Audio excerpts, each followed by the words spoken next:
الحمد لله رب العالمين الصلاة والسلام على رسوله الكريم وعلى آله وأصحابه أجمعين إلى يوم الدين أما بعد فأعوذ بالله السميع العليم من الشيطان الرجيم بسم الله الرحمن الرحيم الحمد لله رب العالمين الرحمن الرحيم مالك يوم الدين إياك نعبد وإياك نستعين اهدنا الصراط المستقيم صراط الذين أنعمت عليهم غير المغضوب عليهم ولا الضالين آمین۔ محترم حضرات، ماہ مبارک میں بعد نماز ظہر ہمارا جو تعلیم القرآن کا سلسلہ چلتا ہے، اس میں کوشش یہ ہوتی ہے کہ عام لوگوں کو قرآن مجید سے جو آیات اور صورتیں یاد ہوتی ہیں ان کے اوپر گفتگو آ جائے، تاکہ جب وہ اس کو دہرائیں تو ان کے ذہن میں یہ مضمون واضح ہو جائے کہ ہم جو کچھ پڑھ رہے ہیں ان آیات میں اللہ تعالیٰ نے، اس سورہ میں اللہ تعالیٰ نے کیا بات ارشاد فرمائی ہے۔ دراصل قرآن مجید کو یقیناً بلا سمجھے پڑھنا بھی یہ باعث ثواب ہے، ہر حرف پر 10 نیکی ہے، اس میں کوئی شک نہیں، لیکن اس پر غور و فکر کرنا بھی اس کے تقاضوں میں سے ایک لازمی اور واجبی تقاضا ہے۔ قرآن کو اگر بغیر سمجھے پڑھا جائے ثواب تو ملے گا، لیکن اس پہ غور و تدبر نہ کرنے کا عذاب بھی بھگتنا پڑے گا، کیونکہ اللہ تعالیٰ صاف حکم دے رہا ہے، افلا یتدبرون القرآن ام علی قلوب اقفالها۔ یہ لوگ قرآن پہ غور و فکر کیوں نہیں کرتے؟ کیا ان کے دلوں پہ تالے چڑھے ہوئے ہیں؟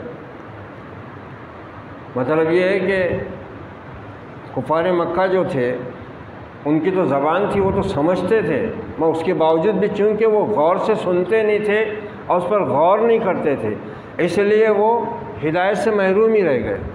اس پر اللہ تعالیٰ نے کہا کہ ان کے دلوں پہ تالے ہی چڑھے ہوئے۔ اب حالانکہ عربی زبان تو ان کی اپنی مادری زبان تھی نا، پھر جو بات قرآن کی ابوبکر صدیق کو سمجھ میں آئی، عمر فاروق کو سمجھ میں آئی، وہ ابو جہل ابو لہب کو کیوں نہیں سمجھ میں آئی آخر تک؟ وجہ کیا تھی؟ اس لیے اللہ نے حکم دیا کہ جب قرآن پڑھا جائے تو خاموشی اور توجہ کے ساتھ سنو، واسمعوا، سنو اس کو، وانصتوا لہ، خاموش رہو، اپنی توجہ پوری اس پہ مرکوز کرو۔ تو جب پڑھا جائے تو غور سے سننا ہے، اور جب پڑھا جائے تو غور سے پڑھنا ہے۔ یہ چیز انسان کو قرآن کی روشنی سے فائدہ اٹھانے کے قابل بناتی ہے۔ اس چیز سے پھر قرآن کی ہدایت انسان کے دل اور دماغ پر اپنا اثر ڈالتی ہے۔ اب دیکھیے اللہ تعالیٰ کی حکمت، وہ کتنا بڑا حکیم ہے، کتنا بڑا علیم ہے۔ اس نے اپنی اس آخری کتاب کو جس سورہ مبارکہ سے شروع کیا ہے وہ 7 آیتوں والی ہے، جس کو اس نے خود قرآن سے الگ کیا ہوا ہے۔ وَلَقَدْ آتَيْنَاكَ سَبْعًا مِّنَ الْمَثَانِِ وَالْقُرْآنِ الْعَظِيمِ۔ اے پیغمبر صلی اللہ علیہ وسلم، ہم نے آپ کو 7 دہرائی جانے والی چیزیں اور قرآن عظیم عطا کیا۔ یہ وجہ سورہ فاتحہ کسی پارے میں نہیں ہے، قرآن کے 30 پارے ہیں، پہلا پارہ سورہ بقرہ سے شروع ہوتا۔ سورہ فاتحہ اس سے ہٹ کر الگ ہے، وہ کسی پارے میں نہیں ہے۔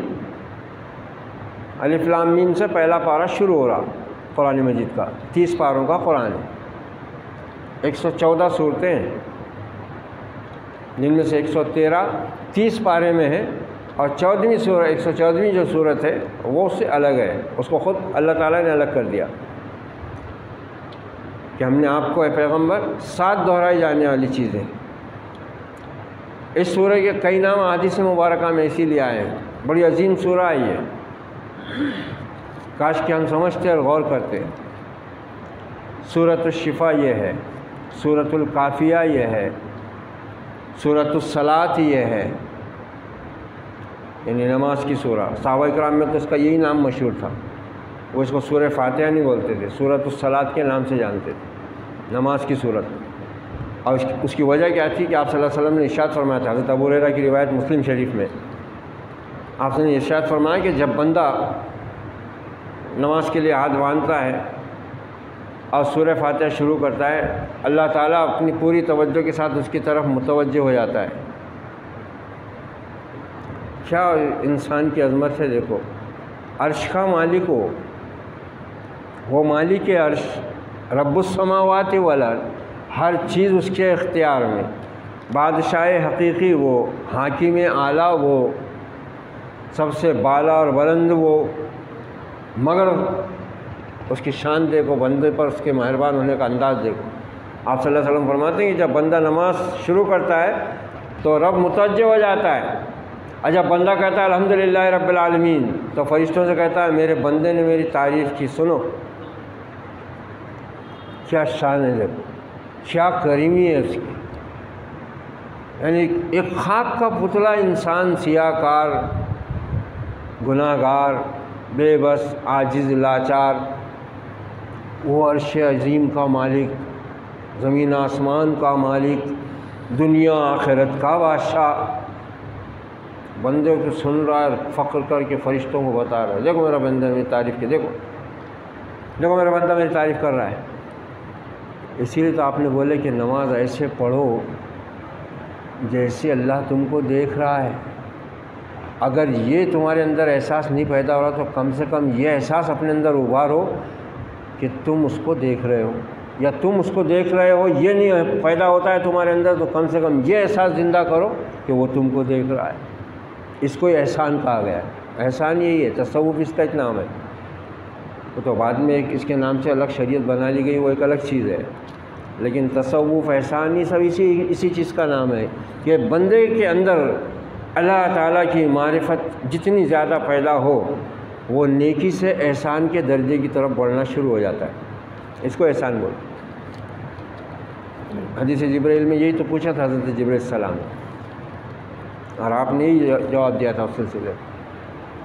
تو حضرت ابو ہریرہ رضی اللہ عنہ مسلم شریف کی روایت بیان فرماتے ہیں کہ اللہ کے رسول نے فرمایا کہ جب بندہ اس سورے کو پڑھتا ہے نماز میں، اللہ پوری توجہ کے ساتھ اس کی طرف متوجہ ہو کر فرشتوں سے کہتا ہے دیکھو میرے بندے نے میری تعریف کی، ایک ایک آیت پر۔ اسی لیے آپ صلی اللہ علیہ وسلم کا معمول تھا، یہ سنت بھی ہے، اس سورے کو اس طرح پڑھنا چاہیے، چاہے نماز میں پڑھے یا نماز کے باہر، ایک ایک آیت پڑھے، ایک ایک آیت پہ وقف کرے۔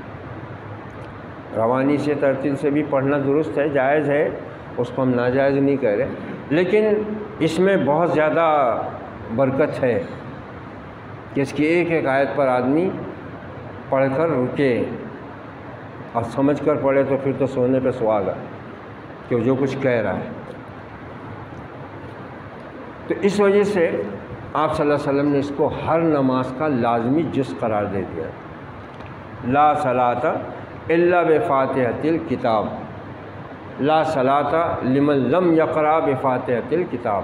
اس طرح حدیث کے الفاظ کچھ بدل کر آئے ہیں کہ اس کی نماز ہی نہیں، چاہے کوئی بھی نماز ہو، نفل ہو، سنت ہو، تراویح ہو، تہجد ہو، فرض ہو، ظہر، عصر، مغرب، عشاء، عیدین، جمعہ، نماز جنازہ، کوئی بھی نماز ہو، اس سورہ کے بغیر وہ مکمل نہیں ہوتی۔ ایسی نماز کو حدیث کے الفاظ میں خداج کہتے ہیں، ناقص نماز، ناقص نماز ہوتی ہے جس میں سورہ فاتحہ نہ پڑھی جائے، اسی لیے صحابہ کرام اس کو سورۃ الصلاۃ کہتے تھے، اور قرآن میں اس کا نام سورۃ الفاتحہ ہے۔ فاتحہ، فاتح کا مؤنث، کھولنے والی، کیا کھولنے والی ہے؟ یہ سورہ کیا کھولنے والی ہے؟ یہ قرآن کا دروازہ کھولتی ہے، یہ بندے پر اللہ کی معرفت کا دروازہ کھولتی ہے، یہ بندے پر آخرت کے یقین کا دروازہ کھولتی ہے، یہ بندے پر اللہ کے انعام یافتہ بندوں کے راستے کو کھولتی ہے۔ یہ سورت اللہ کے غضب میں گھرے ہوئے اور گمراہ انسانوں کے راستے سے واقف کر کے اس سے روکتی ہے۔ یہ سورت بیمار کو شفا دیتی ہے۔ یہ سورہ عرش کے خزانوں میں سے ایک خزانہ کسی نبی کی امت کو یہ چیز نہیں دی گئی جو محمد الرسول اللہ صلی اللہ علیہ وسلم کی اس امت کو عطا کی گئی، اس قرآن کی صورت میں بھی، اس سورہ کی صورت میں بھی۔ اس کی 7 آیتیں پورے 30 پارے کے 113 صورتوں کے خلاصے کا لب لباب ہے۔ پورا قرآن ان 7 آیتوں میں سمٹا ہوا ہے۔ دوسرے،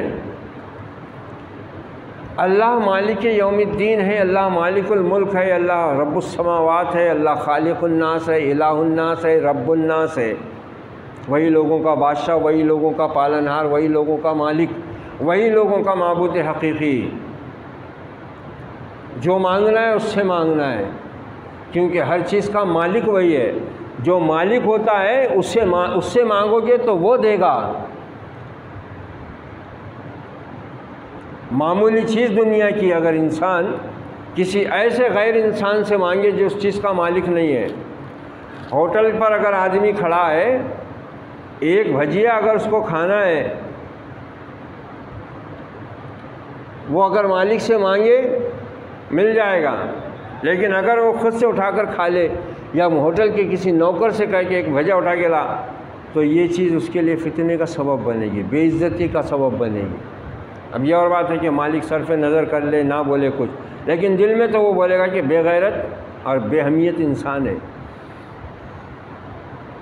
اور اسی سے مانگ لے، اگر ایک بھجیے کی بات ہے، تھوڑے سے مٹھی بس سے وہ چوڑے پپڑی کی بات ہے، مانگ لے آدمی، مل جائے گا۔ اب وہ مالک جس کے قبضے قدرت میں ہر چیز ہے، دنیا کی بھی اور آخرت کی بھی، وہ بندے سے کہہ رہا ہے میرے بندے یوں مانگ۔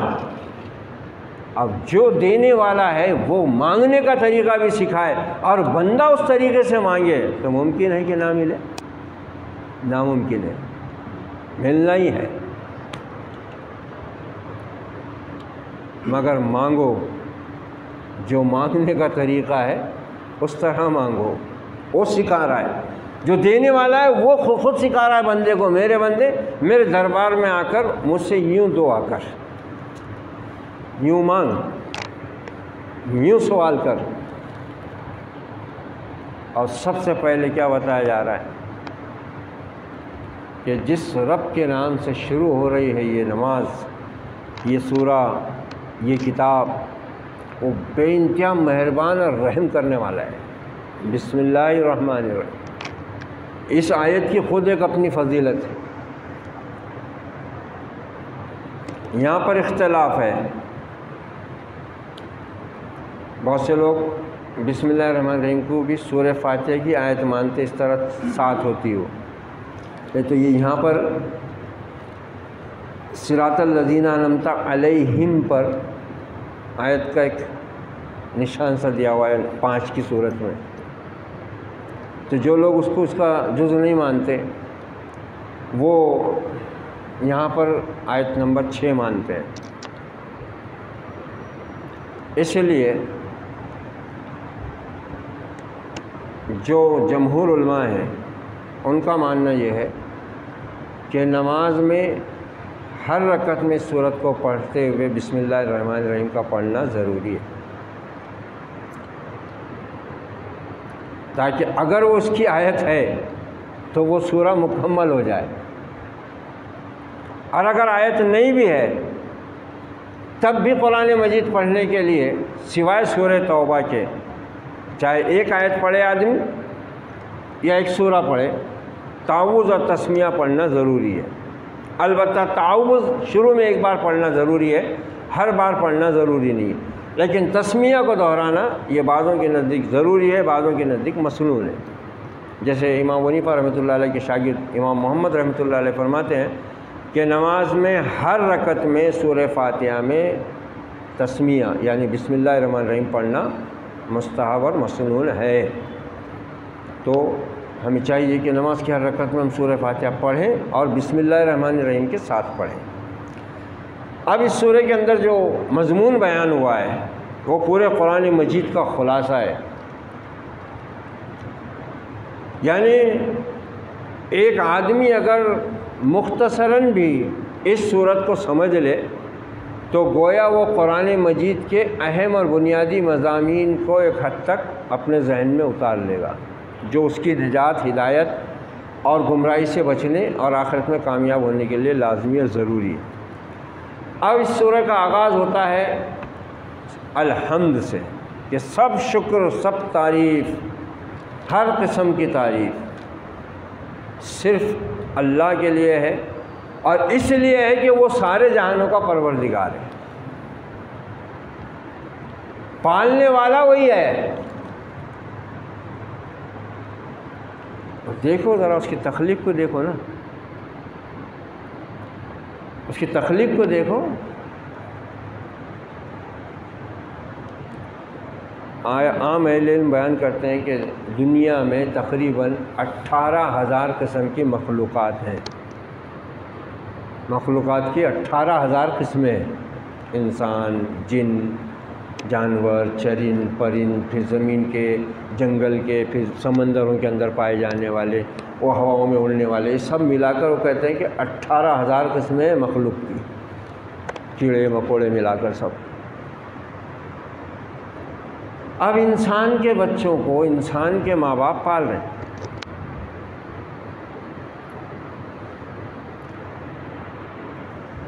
کیڑے مکوڑے، مکھی، مچھر،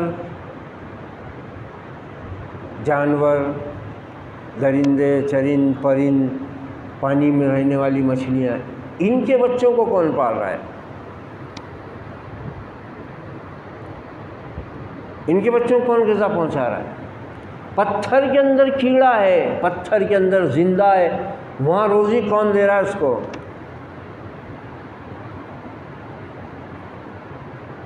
جنگلوں میں بے شمار مخلوقات ہیں اللہ کی پیدا کی، ان کی غذا کا سامان کون کر رہا ہے؟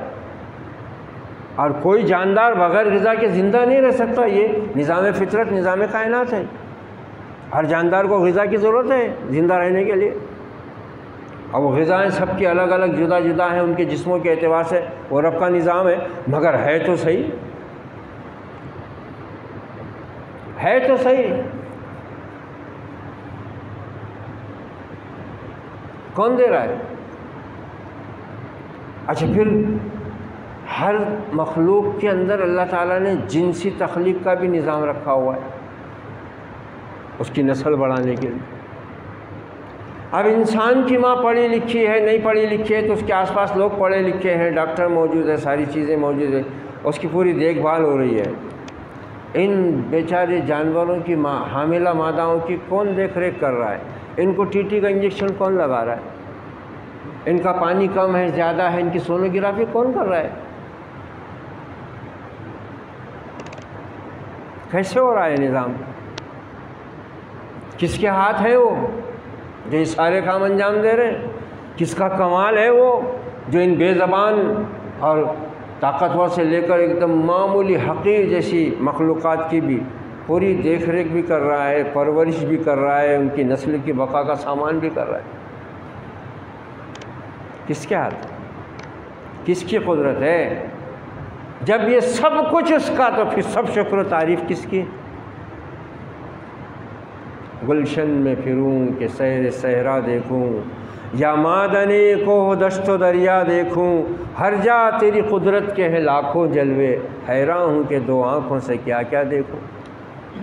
یہ قدرت کا کارنامہ ہے، یہ اس رب کائنات کی عظمت کی دلیل، اسی لیے تو وہ بار بار متوجہ کرتا ہے، دیکھو پہاڑوں کو، دیکھو آسمان کو، دیکھو اونٹوں کو کیسے بنائے گئے ہیں، دیکھو دریاؤں کے بہنے کو، دیکھو آبشاروں کو، دیکھو سمندروں کو، دیکھو ہواؤں کو، دیکھو آسمان سے برسنے والے پانی کو، دیکھو مردہ پھٹی ہوئی زمین کو کس طرح لہلاتے ہیں اس میں زندگی۔ یہ سب بار بار قرآن متوجہ اسی لیے کر رہا ہے۔ انسان اس پہ جتنا غور کرے گا اس کا دل اللہ کے شکر سے بھرتا چلا جائے۔ ایک ماں سے انسان کو محبت کیوں ہو جاتی ہے؟ اس کی پرورش کی وجہ سے۔ ایک باپ سے انسان کو الفت کیوں ہوتی ہے؟ اس کی پرداخت اور پرورش کی وجہ سے۔ تو رب کائنات کی پرورش کا نظام تو یہ ہے، اسی نے تو ماں کو پیدا کیا ہوا ہے، تو پھر بھلا اس کی پرورش کا سامان کی عظمت کا کیا کہنا۔ جس ماں کو اتنا بڑا مقام ملا ہے پرورش کی وجہ سے، اس ماں کو بھی پیدا کرنے والا وہ رب العالمین ہے، تو پھر بھلا بتاؤ کہ اس کے رب ہونے اور اس کے رب ہونے کی عظمت کو جاننے میں انسان اتنا غافل اور جاہل کیوں ہو جاتا ہے؟ الحمدللہ رب العالمین، سب شکر و تعریف اللہ کے لیے جو سارے جہانوں کا پروردگار ہے۔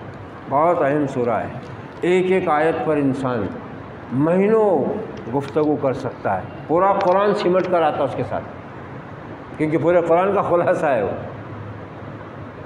ایک آیت کی اس کی تفسیر کرو، قرآن مجید کے 30 پاروں کی کئی آیتوں کو لانا پڑے گا کہ یہ ہے اس کا۔ بہت عظیم صورت ہے، اور یہ نبی صلی اللہ علیہ وسلم کی حکمت کی دلیل، آپ کی رسالت کی دلیل کہ آپ نے فرما دیا اس کے بغیر کوئی نماز نہیں۔ انشاءاللہ آگے کی آیات پہ پھر ہم اور گفتگو کریں گے، کیونکہ بہت اہم صورت ہے۔ ویسے الحمدللہ میں گزشتہ 32 سالوں میں اس پر رمضان المبارک میں خاص طور سے کافی درس دے چکا ہوں۔ بس اللہ ہم کو اپنی اس کتاب حکمت، کتاب ہدایت، کتاب نصیحت، کتاب علم و معرفت کی آیات کو سمجھ کر پڑھنے کے ساتھ ہمارے دل اور دماغ پر اس کا اثر بھی ڈالے، جس طرح اس نے اپنے نیکوکار، سمجھدار، عقل والے بندوں پر ڈالا تھا، تو بات انشاءاللہ پھر بن جائے گی۔ آئیے اب سورہ مبارکہ کی آیات کی تلاوت کر لیتے ہیں، انشاءاللہ آگے کی آیات پر پھر اور مزید گفتگو کریں گے۔ اعوذ باللہ من الشیطان الرجیم، بسم اللہ الرحمن الرحیم، الحمد للہ رب العالمین، الرحمن الرحیم، مالک یوم الدین، ایاک نعبد و ایاک نستعین، اہدنا الصراط المستقیم، صراط الذین انعمت علیہم غیر المغضوب علیہم ولا الضالین۔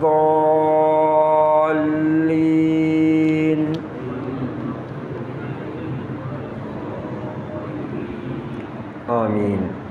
شروع اللہ کے نام سے جو بہت مہربان نہایت رحم والا ہے۔ سب شکر و تعریف اللہ کے لیے جو سارے جہانوں کا پروردگار ہے، بے حد مہربان نہایت رحم کرنے والا، روز جزا کا مالک۔ اے پروردگار، ہم تیری ہی بندگی کرتے اور تجھی سے مدد چاہتے ہیں۔ بتا ہم کو راہ سیدھی ان لوگوں کی راہ جن پر تو نے اپنا فضل و انعام فرمایا، نہ ان کی جن پر تیرا غضب نازل ہوا اور نہ ان کی جو گمراہ ہوئے۔ ہماری دعا کو قبول فرما۔ اللہم ارحمنا بالقرآن العظیم ونفعنا ورفعنا بالآیات والذکر الحکیم واجعلہ لنا حجۃ یا رب العالمین، وصلی اللہ علی النبی وعلی آلہ واصحابہ اجمعین برحمتک یا ارحم الراحمین۔